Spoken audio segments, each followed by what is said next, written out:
Sir ফাইলটা কিসের file এটা? ওইটা আমাদের যে পতিতালয়ের নারীরা আছে না, তারা তাদের ন্যায্য যে অধিকারটা এটা পাইতেছে না স্যার। বুঝায় বলতে গেলে ধরেন যেরকম আমাদের দেশ থেকে বিভিন্ন দেশে নারীরা গিয়ে বিভিন্ন বাসায় বাড়ি চাকরি করে, গার্মেন্টসে চাকরি করে, তারা যে তাদের অধিকারটা ন্যায্য অধিকারটা পায়, আমাদের পতিতালয়ের নারীরা সেই ন্যায্য অধিকারটা পাইতেছে না স্যার। এই দাবিটা নিয়ে আসছিলাম, তারা যেহেতু তাদের ন্যায্য অধিকারটা পায় কি। তো তুই হ্যাঁ নকেরে আমার পাখার নিচে আমার গদিটা লয়ে দেখা এত সর লাত্তি দেখে আর ডাইস ডুস পাল্টাইলাম। 90% মুসলমানের দেশে আমি যদি তাদের অধিকার নিশ্চিত করতাম চাই, এই প্রবাসীদের কানে গেলে তারা দিয়ে শাট ডাউন করলে আমার গদি ঠিক থাকবো লো?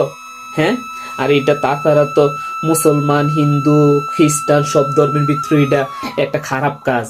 হ্যাঁ, দালালি দালালি করতে আইসস, তোদেরকে বিশ্বাস করে আমি দিছি। তোরা কি নারীদের কি ইজ্জত মারতে আইসস? নারী জাতিকে কলঙ্কিত করতে আইসস? এতে সরবি না?